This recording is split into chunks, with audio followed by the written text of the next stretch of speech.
Hello दोस्तों, मेरे channel सुख समृद्धि उपाय में आपका हार्दिक स्वागत है। 5 कहानियाँ मैंने अपनी चैनल पे पहले डाली हुई हैं और 5 कहानियाँ ये मेरी अब हैं नई कहानियाँ। आप जो चाहे वो सुन सकते हैं कहाँ तक की। तो शुरू करते हैं पहले गणेश जी की कहानी से ही। एक समय की बात है, एक भाई बहन रहते थे। बहन का नियम था कि वह अपने भाई का चेहरा देखे ही खाना खाती थी। हर रोज वह सुबह उठती थी और जल्दी जल्दी सारा काम करके अपने भाई का मुंह देखने के लिए उसके घर जाती थी। एक दिन रास्ते में एक पीपल के नीचे गणेश जी की मूर्ति रखी थी। उसने भगवान के सामने हाथ जोड़कर कहा कि मेरे जैसा अमर सुहाग और मेरे जैसा अमर पीहर सबको दीजिए। यह कहकर वह आगे बढ़ जाती थी। जंगल की झाड़ियों के कांटे उसके पैरों में चुभा करते जाते थे। एक दिन भाई के घर पहुंची और भाई का मुख देखकर बैठ गई। तो भाभी ने पूछा, पैरों में क्या हो गया है? यह सुनकर उसने भाभी को जवाब दिया कि रास्ते में जंगल के झाड़ियों के गिरे हुए कांटे पांव में चुभ गए हैं। जब वह वापस अपने घर आ जाए तब भाभी ने अपने पति से कहा कि रास्ते को साफ करवा दो, आपकी बहन के पांव में बहुत सारे कांटा चुभ गए हैं। भाई ने तब कुल्हाड़ी लेकर सारी झाड़ियों को काटकर रास्ता साफ कर दिया, जिससे गणेश जी का स्थान भी वहां से हट गया। यह देखकर भगवान गुस्सा हो गए, उसके भाई के प्राण हर लिए। लोग अंतिम संस्कार के लिए जब भाई को ले जा रहे थे तब उसकी भाभी रोते हुए लोगों से कही, थोड़ी देर रुक जाओ, उसकी बहन आने वाली है। वह अपने भाई का मुंह देखे बिना नहीं रह सकती, उसका यह नियम है। तब लोगों ने कहा, आज तो देख लेगी पर कल किसका देखेगी। इस पर उसने रोज दिन की तरह बहन अपने भाई का मुंह देखने के लिए जंगल में निकली। तब जंगल में उसने देखा कि सारा रास्ता साफ किया हुआ है। जब वह आगे बढ़ी तो उसने देखा कि सिद्धि विनायक को भी वहां से हटा दिया गया है। तब उसने जाने से पहले गणेश जी को एक अच्छे स्थान पर रखकर उसे स्थान दिया और हाथ जोड़कर बोली, भगवान मेरे जैसा अमर सुहाग में और मेरे जैसा अमर पीहर सबको देना। फिर बोलकर आगे निकल गई। भगवान सोचने लगे, अगर इसकी नहीं सुनी तो हमें कौन मानेगा, हमें कौन पूजेगा। तब सिद्धि विनायक ने उसे आवाज दी, बेटी बेटी इस खेजड़ी की 7 पत्तियां लेकर जा और उसे कच्चे दूध में घोलकर भाई के ऊपर छींटा मार देना, वह उठकर बैठ जाएगा। यह सुनकर जब पीछे मुड़ी तो वहां कोई नहीं था। फिर वह सोचने लगी कि ठीक है, जैसा सुना वैसा कर लेती हूँ। फिर वह 7 खेजड़ी की पत्तियां लेकर अपने भाई के घर पहुंची। उसने देखा वहां कई लोग बैठे हुए थे। भाभी बैठी रो रही थी, भाई की लाश रखी थी। तब उसने उस पत्तियों को बताए हुए नियम के तहत भाई के ऊपर इस्तेमाल किया। तब भाई उठकर बैठ गया। बोल सांचे दरबार की जय, बोल गणेश जी की शक्ति की जय, वो सांचे दरबार की जय। भाई बोला, बहन से बोला, मुझे बहुत ही गहरी नींद आ गई थी। तब बहन बोली, यह नींद किसी दुश्मन को ना आए, और उसने सारी बात अपनी भाई को बता दी। तो मान्यता के अनुसार ये बहुत ही गणेश जी की चमत्कारी कहानी है। जो सच्चे मन से गणेश जी की पूजा करता है उसकी सारे कष्ट गणेश जी हर लेते हैं। कहते हैं कि गणेश जी संकट के देवता होते हैं। बोल गणेश जी महाराज की जय। जय गणेश काटो कलेश, जय गणेश काटो संकट बोलना चाहिए गणेश जी की कहानी सुनने के बाद। तो बढ़ते हैं दूसरी कहानी की। पंच भीखू की कहानी। किसी गांव में एक साहूकार था और उसका एक बेटा व बहू भी थे। बहू कार्तिक माह में रोज सवेरे उठकर गंगा स्नान के लिए जाती थी। सुबह जल्दी जाते समय वह किसी भी पराये पुरुष का मुंह नहीं देखती थी। एक राजा का बेटा भी सुबह सवेरे गंगा स्नान के लिए जाता था। वह हैरान होता कि मैं इतनी जल्दी उठता हूँ स्नान के लिए, लेकिन कोई है जो मुझसे भी पहले उठकर नहा लेता है। कार्तिक माह के 5 दिन बचे थे कि एक दिन साहूकार की बहू तो स्नान करके वापस जा रही थी और उस राजा का बेटा स्नान के लिए आ रहा था। आवाज सुनकर वह जल्दी जल्दी जाने लगी, लेकिन जल्दबाजी में उसकी माला मौचड़ी छूट गई। राजा के बेटे ने उसकी माला मौजड़ी उठा ली और सोचने लगा कि जिस स्त्री की माला मौजड़ी इतनी सुंदर है, वह स्त्री कितनी सुंदर होगी। उसने पूरे गांव में मुनादी करवा दी कि जिसकी तह माला मौचड़ी है, वह 5 रात मेरे पास आएगी। साहूकार के बेटे की बहू ने कहलवा दिया कि मैं 7 रात आऊंगी, लेकिन किसी को साख भरने बैठा देना। राजा के बेटे ने एक तोते को पिंजरे में बंद कर गंगा किनारे पेड़ पर टांग दिया। बहू सुबह के समय आई, पहली पेड़ी पर पैर रखा और बोली, हे कार्तिक के ठाकुर, राई दामोदर, पांचों पांडु, छठे नारायण, भीकम राजा, उस पापी को नींद आ जाए। राजा के बेटे को नींद आ गई। बहू नहा धोकर चलने लगी तो तोते से बोली, सूबा सूबा तेरे गल डालूंगी हार, मेरी साख भरियो वीरा। सूबा बोला कि कोई वीर भी साख भरता है क्या? वह फिर बोली, सूबा सूबा सुबह तेरे पग धुलूंगी नेवर, साख भरियो मेरे देवर। सूबा ने कहा, ठीक है भाभी, मैं तेरी साख रखूंगा। वह तो कहकर चली गई। राजा का बेटा हड़बड़ा कर उठा और सूबा से पूछा, सूबा सूबा वह आई थी, कैसी थी? सूबा बोला, आभा की सी बिजली, होली की सी झल, कैसा की सी कामनी, गुलाब का सा रंग। अगले दिन राजा के बेटे ने सोचा कि आज मैं अपनी उंगली से चीरा लगाऊंगा, जिससे मुझे नींद नहीं आएगी। अगले दिन राजकुमार उंगली चीर कर लेट गया और वह आई और भगवान से उसी तरह प्रार्थना करने लगी और राजकुमार को फिर से नींद आ गई। वो सांचे दरबार की जय। वह स्नान करके फिर से वापस चली गई। सुबह राजकुमार ने तोते से फिर पूछा तो उसने वही सारी बातें दोहरा दी। तब राजकुमार बोला कि मैं आज रात में आंखों में मिर्ची डालकर बैठूंगा। रात में वह मिर्ची डालकर बैठ गया। बहू फिर आई और प्रार्थना की, उसे फिर से नींद आ गई। राजकुमार ने तोते से बहू के आने की बात पूछी। उसने फिर बता दी। राजकुमार अब फिर सोचने लगा कि आज मैं बिना बिस्तरे के ही बैठूंगा और रात को बिना बिस्तरे के बैठ गया। जब वह स्नान करने आई तो उसने फिर से भगवान से प्रार्थना की और राजकुमार को नींद आ गई। जब वह नहाकर जाने तो आंखें बंद करके चली गई और राजकुमार जब उठा तो वह वहां से जा चुकी थी। राजकुमार फिर सोच में पड़ गया और सोचने लगा कि आज मैं अंगीठी जलाकर बैठूंगा, जिससे नींद नहीं आएगी। फिर वह रात को अंगीठी रखकर बैठ गया। साहूकार की बहू आई और वह भगवान से प्रार्थना करने लगी कि आपने 4 रातें तो निकाल ली, अब यह रात और निकाल दो। भगवान ने उसकी बात रख ली और राजकुमार को फिर से नींद आ गई। जब वह नहाकर जाने लगी तो तोते से बोली कि इस पापी को कह देना कि 5 रातें पूरी हो गई हैं, वह मेरी मोतियों की माला मेरे घर भिजवा दे। सुबह राजकुमार की आंख खुली तो उसने तोते से पूछा, क्या वह आई थी? तो तोते ने कहा, हाँ वह आई थी, उसने अपनी माला मंगवाई है। यह सुन राजकुमार सोचने लगा कि वह तो सच्ची थी, तभी तो भगवान ने उसका सत रखा। कुछ समय के बाद राजकुमार को कोढ़ हो गया।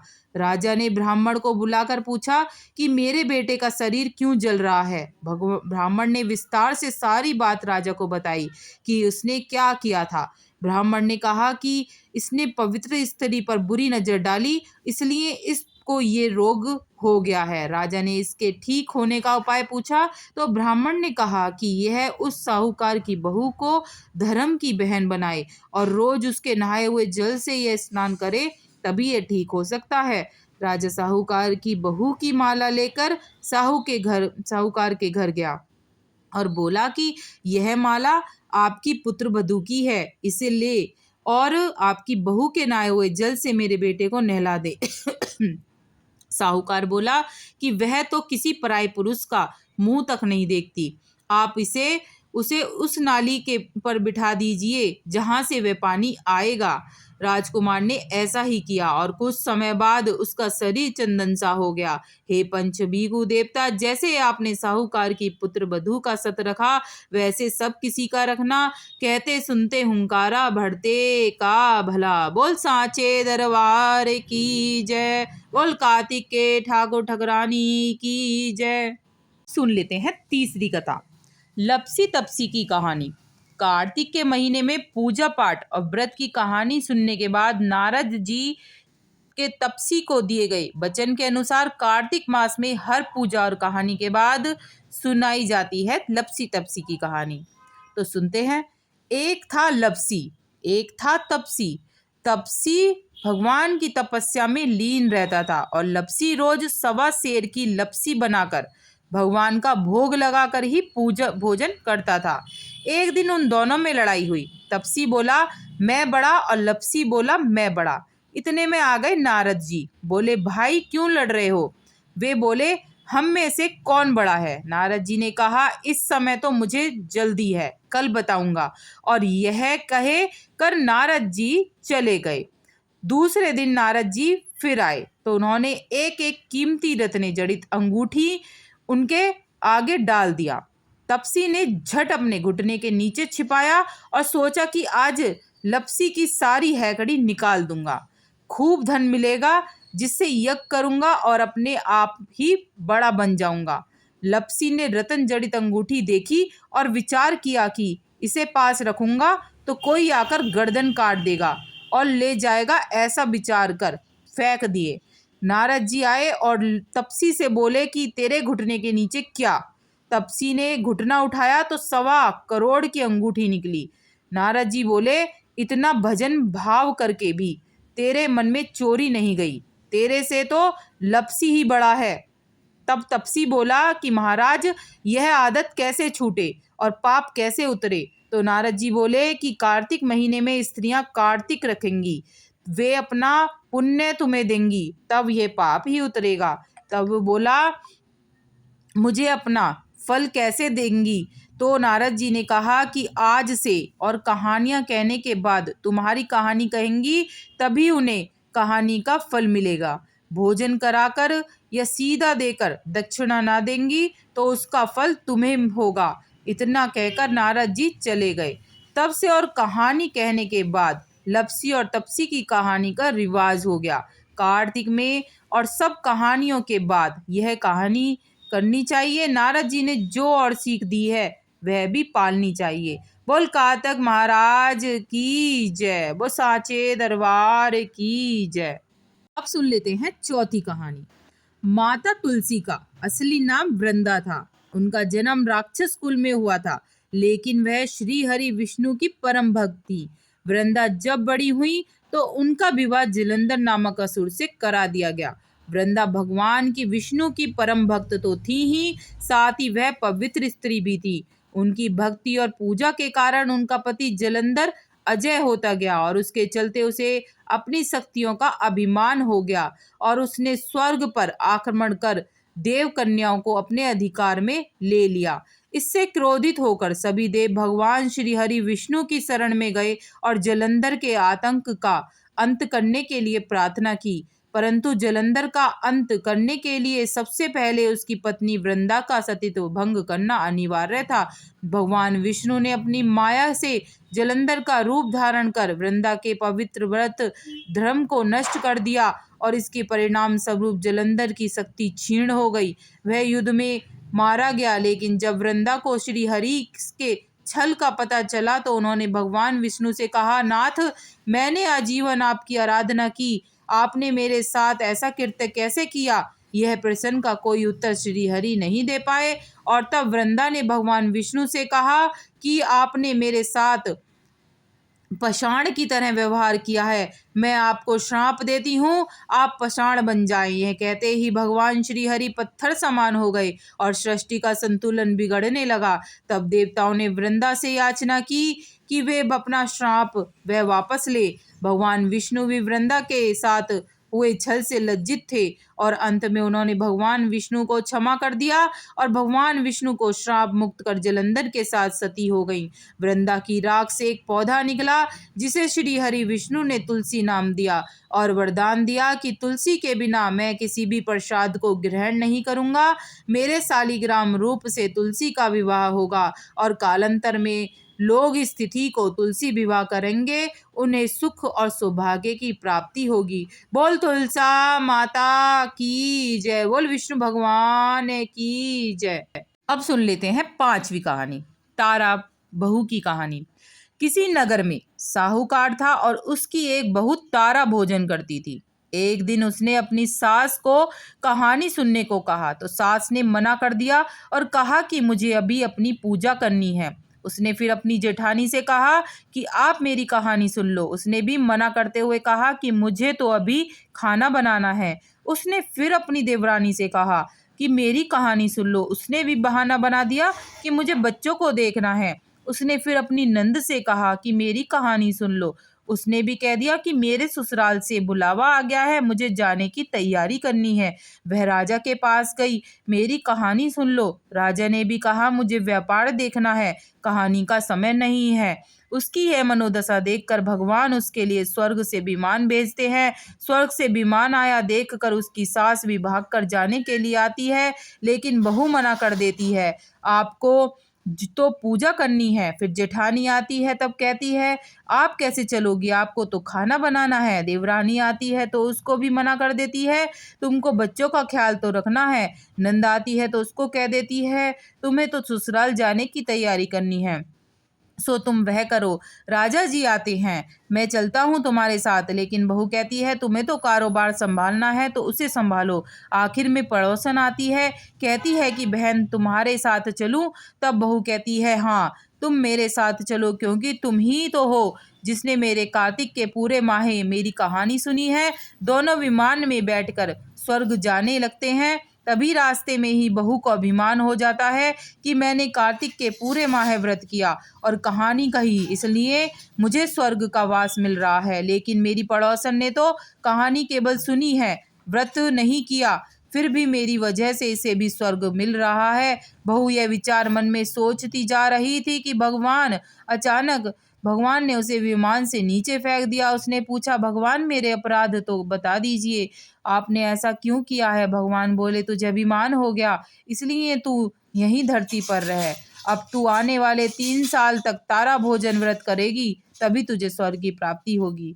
बोल कार्तिक के महाराज की जय, बोल शिव शंकर भगवान की जय, बोल तुलसा माता की जय, बोल विष्णु भगवान की जय। श्रीमन नारायण नारायण नारायण, श्रीमन नारायण नारायण नारायण, श्रीमन नारायण नारायण नारायण।